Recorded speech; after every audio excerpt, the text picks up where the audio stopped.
নমস্কাৰ সকলোকে। আজি আমি উমানন্দ যাব ওলাইছো। এয়া মোৰ লগত ভনী আছে আৰু মই। আমি আহি আছো, মা আহি পোৱা নাই, সেইকাৰণে ৰখি আছো। ভনী লাজ কৰি আছে। আমি গুৱাহাটীত বাৰ ঘৰতে আছিলোঁ। মায়ে নলবাৰীৰ পৰা আহিছিল কাৰণে মাক লগ ধৰিলোঁ। তাৰপিছত ফল মূলৰ দোকানীক সুধি সুধি আমি গ'লোঁ। গৈ পিনে এইটো ফাৰ্ষ্ট ৰাজবাৰী ঘাট নেকি, সেইটোত ক'লে কি ইয়াতে পায় বুলি। তাৰপিছত আমি কষ্ট কৰি তললৈ নামি গ'লোঁ। নামি যোৱাৰ পিছত গম পালোঁ এইটো নহয়। তাৰপিছত আমাক বেলেগ ঘাট এটা দেখাই দিলে, আমি তালৈ গ'লোঁ। তাৰপিছত গম পালোঁ যে সেইটো ঘূৰি যায়। দাদা উমানন্দ কোনফালে যায়? উমানন্দ এইফালে। Thank you. তাৰপাছত আমি থাৰ্ড ঘাটটোলৈ গ'লোঁ। এইটো আপোনাৰ শুক্লেশ্বৰ মন্দিৰৰ ওচৰত হয় এই ঘাটটো।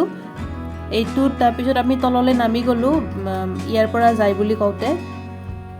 কষ্ট কৰি কৰি তললৈ নামি গ'লোঁ। এতিয়ালৈ গম পোৱা নাছিলোঁ একচুৱেল ঘাট কোনটো হয়।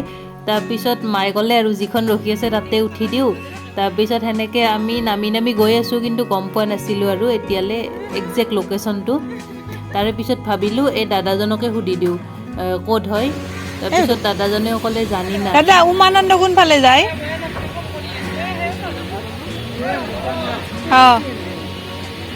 এই নহয় হয় না, চিয়ৰ না? হা জানি না, হ'ব দিয়ক।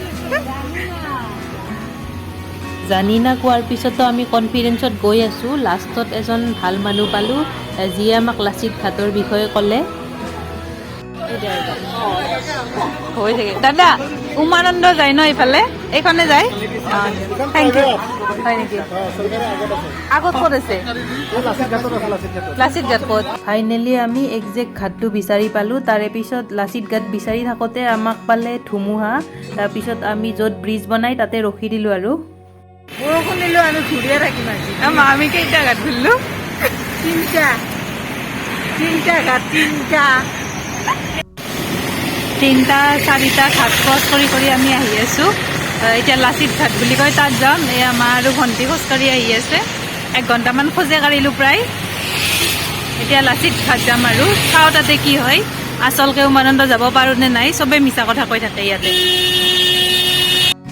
ফাইনেলি আমি পালোঁ লাচিত ঘাট। লাচিত ঘাট মানে সেই লাচিতৰ যে ডাঙৰ মূৰ্তিটো য'ত আছে সেইটোৱে, সেই তাতে পোৱা যায় আপোনাৰ গভৰ্ণমেণ্ট ফেৰী মানে। যদি প্ৰাইভেট ফেৰী সেই জলপৰী যোনটো দেখাইছিলে তাতে পাৰ হেড 200 ৰুপিজকৈ লয় আৰু ইয়াতে 40 ৰুপিজকৈ লয়। আৰু ইয়াতে ভালকৈ পাৰ্কিঙৰ ঠাই আছে আৰু যদি আপোনালোকে বাইক বা গাড়ী চাড়ী লৈ আহে সেনেকৈ আপোনালোকে পাৰ্কিং কৰিব পাৰে। এনে নৰ্মেল টাইমটো মই দি দিছোঁ। আৰু ছেটাৰডে ছানডে অলপ বেছি হয়, যদি মানুহ ভিৰ থাকে তেতিয়া আপোনাৰ 1 ঘণ্টাৰ মূৰে মূৰে ষ্টাৰ্ট হয় ফেৰীবিলাক। আৰু আপোনালোকে 40 টকাৰ টিকেট কাটি ল'লে, কাটি লৈ পিনে তাতে গ'লে আৰু আহোঁতে যিকোনো মানে ফেৰীতে আহিব পাৰে। যদি বিচাৰে 1-2 ঘণ্টা দেৰিকৈ যাম, 2 ঘণ্টা দেৰিকৈ হ'লেও আহিব পাৰে। এয়া ইয়াতে অনলাইনো বুক কৰিব পাৰি টিকেট। আমি অফলাইনে কৰিছোঁ, অফলাইনে কৰিব পাৰি, একো দিগদাৰ নাই মানে। তাৰপিছত তললৈ নামি যাব লাগে। ওচৰে পাঁজৰে ভালকৈ খোৱা লোৱা সুবিধা আছে আৰু এইটো হ'ল টিকেট কাউণ্টাৰ, ভিতৰতে আছে। এজনৰ 40 টকা অহা যোৱা, অৰ্থাৎ এবাৰ টিকেট কাটিলে হৈ যাব আৰু কাটিব নালাগে। আৰু ছানডে ছেটাৰডে আপোনাৰ লাষ্টখন 5টালৈ থাকে। ৱৰ্কিং ডেইজত 3:30-3টালৈ লাষ্ট ফেৰীখন থাকে। চবেই ভাবিলোঁ ফটো উঠি আছে, আমি উঠিলোঁ, আমাৰ ভিডিঅ' হৈ থাকিল। এয়া হ'ল ফেৰীৰ উঠাৰ পিছত। তাত বহিব জাগা আছে, কিন্তু সকলোৱে বাহিৰতে আছে। লাইফ জেকেট দিছিল আৰু পাৰত বেছি যাব মানা কৰিছিল।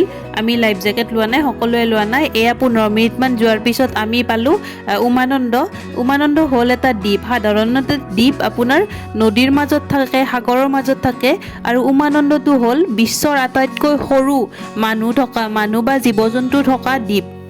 যেনেকৈ মাজুলী হ'ল বিশ্বৰ আটাইতকৈ ডাঙৰ নদীদ্বীপ, ঠিক তেনেকৈ উমানন্দ হ'ল বিশ্বৰ আটাইতকৈ সৰু নদীদ্বীপ।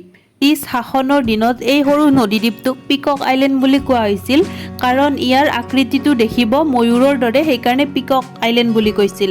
আৰু তাতে এখন অলৰেডি বোট লাগি থাকে, মানে লাগি থাকোঁতে এনেকৈ টানি টানি সেইটো বান্ধিব লাগে। তাৰপিছত সকলোৱে তাৰ পৰা আমি উঠি যাব লাগে। এয়া আমি ঠেলা হেঁচা কৰি, প্ৰায় মানুহ দেখিছেনে, গোটেইবোৰ অনা অসমীয়া, মানে মেইনলি আপোনাৰ বিহাৰী নহ'লে বেংগলী সম্প্ৰদায়ৰ লোক। এই মানুহবোৰ দেখিছেনে, এই মানুহবোৰ আমি যোৱা সেইখনত ঘূৰি আহিব।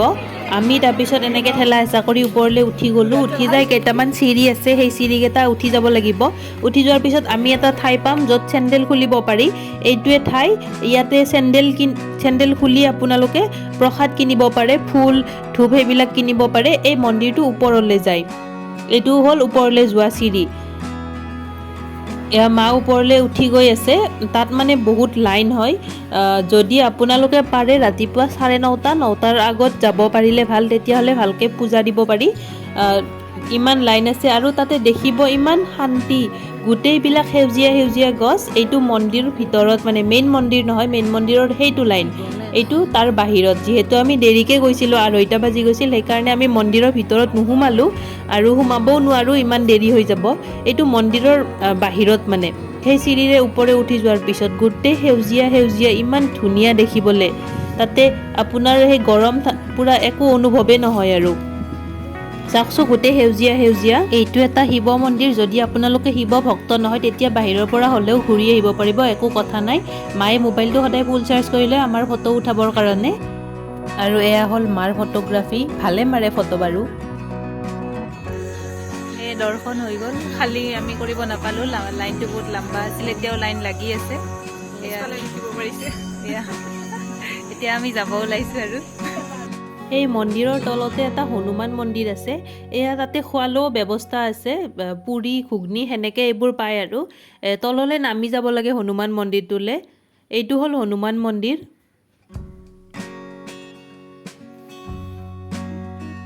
আমি নামি নগ'লোঁ, তাত বনাই আছে আৰু নতুনকৈ। দেখিছে নহয়, তললৈ একদম নামি যাব পাৰি। তাত ইমান গছ আছে চাৰিওফালে, দেখিলে ভাল লাগে মানে। কোনেবা ৰুইছিল ইমান গছ, পূৰা ঠাণ্ডা ঠাণ্ডা আৰু তাৰে এনভাইৰমেণ্টটো। আমি ঘূৰি আহিব ওলালোঁ। এইখন দেখিছে নহয়, এইখন হ'ল সেই জলপৰি যে কৈছিলোঁ, 200 rupees পাৰ হেড। সেইখন মানে ইয়াত বহিব ভাল সুবিধা আছে আৰু গান চান গাই থাকে আৰু। 200 টকা লয় দিয়কচোন, ভাল দিবয়ে। আৰু এইখন হ'ল আমাৰ য'ত গভৰ্ণমেণ্ট হয়, 40 টকা লৈছিলে। এয়া ভিতৰত মানুহ বহাৰ সুবিধা আছে, আমি গৰমৰ কাৰণে বহা নাছিলোঁ। আৰু এইবিলাক চব বাহিৰৰ মানুহ আৰু। সেই ৰৌপৱেটো দেখিছেনে, সেইটোৰ পৰা একদম ডাইৰেক্ট দেখি পায় ৰৌপৱেৰ ভিতৰৰ পৰা। যদি আপোনালোকে কেতিয়াবা উঠিছে দেখি পাব। আৰু এনেকৈ আমাৰ যাত্ৰা শেষ কৰিলোঁ, ধন্যবাদ।